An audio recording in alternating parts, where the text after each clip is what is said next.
Well, hello everyone. Who'd have thought this time last year when I was making my way around all the churches to update you about Contraflow that we'd be in this position this year. But we didn't want to not update you. We have continued to work right through the year, and we thought it would be really great to be able to update you guys on what we've been doing and to thank you for the support that you've given us this year. So since I last kind of saw you, we would have had kind of our Christmas Unwrapped in November time last year, where we had a number of schools come down to various churches, and we went through the Christmas story in a really creative way with them, like we do each year. And things into January went on as normal, but as you know, come March, things changed a little bit.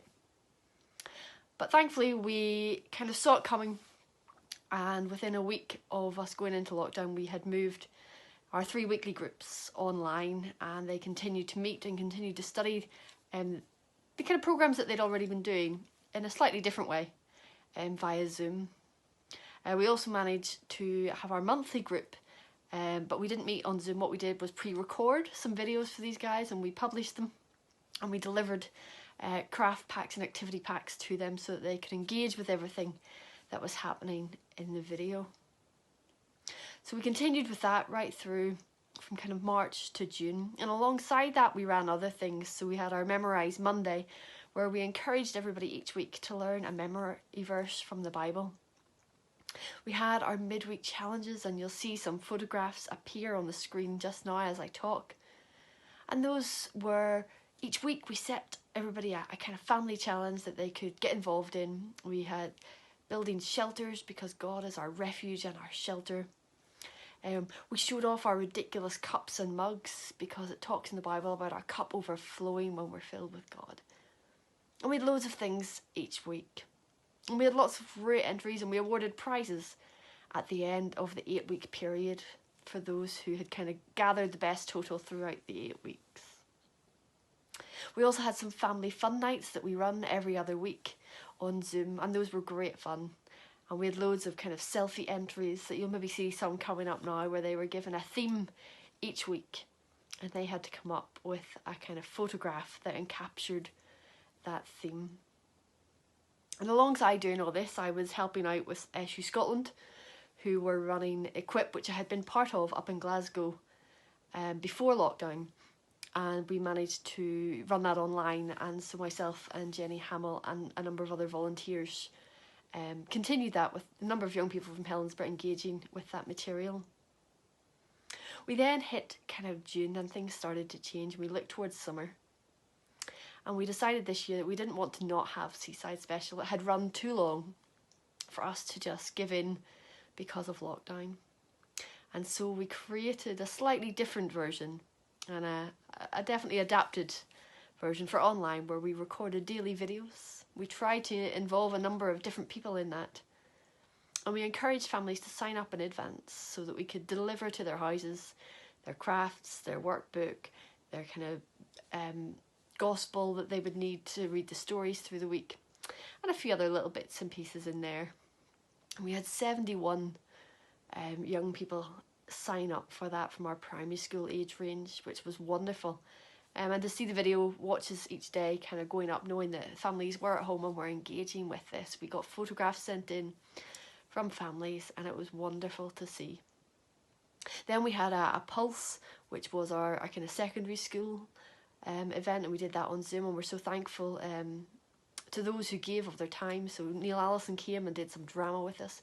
Ruth McGregor led a kind of 3-day workshop. She really committed. And ML Clipson joined us from Aberdeen to do some comedy as well. And the young people really seemed to enjoy that, and it wasn't what we ever envisaged for this new programme that we saw happening this year. But it was good to involve them and get them creative and just do something a little bit different with them. I was also involved in SU Scotland's biggest holiday club. They had asked me to do a little bit presenting on that and to play the role of one of the professors. So I did a lot of recording for that during that time as well. I also then joined with the Lochside churches and helped with Rona and Christine as they created their online version of Holiday Club. They put in so much work, and I just contributed my tiny little pieces to that But it was lovely to still be able to be a part of that, as I would have been during a normal summer. I took some time off over the summer as well, just to rest and recuperate and to kind of be ready for that kind of schools going back and what work might look like from there.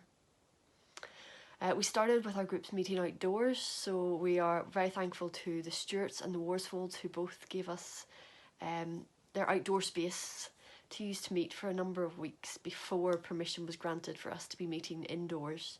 And we thank again the churches who have worked so hard with us, and the parish church who have worked with me to allow me back into my office, to gain space to the attic for all our kind of resources and equipment, but also the Baptist Church and Bethesda who worked hard with us to ensure that we were meeting all the criteria to meet again safely in the buildings with the young people in September time.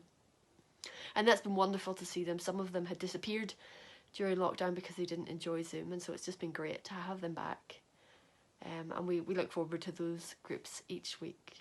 But we've had to get a bit creative about what else we do. We can't be in schools just now. So I'm creating kind of online assemblies, video versions, a short assembly that can be shared in individual classrooms in schools. We're also recording an adapted version of Christmas Unwrapped next week. And that will go out to schools in mid-November time, and they will be able to show that in their classroom. The teacher will be able to pause the video and let the kids do the interactive things as they normally would with us. And again, we're so thankful for churches giving us the space to film and to create that in a really just engaging way, something that looks professional, that looks good, and not just a bit like you're getting, guys, of me recorded in my living room. But none of this could have happened without support of volunteers who didn't give up during lockdown but continued to meet with me on Zoom, of those who were praying constantly for things and regularly when things happened or cropped up and we asked for prayer. But also those of you who have given financially. I could have been furloughed, and I'm so thankful that I wasn't, and I think the young people are so thankful that I wasn't. We were able to continue to meet, we were able to continue to support and encourage each other through this time. And as we look at new things going forward, we're running CAP courses online for our students who are away. And we'll look at what we do into the new year, about how we adapt and we change as regulations tighten and loosen, and we just work with that. And we continue to build and grow our young people up. And we look at how do we outreach into our community? How do we reach those young people who aren't coming to our midweek groups? We haven't forgotten them. And we will be creating new ideas and new programmes come the new year that hopefully will encourage them to come along. But thank you again for all the support that you give to Contraflow.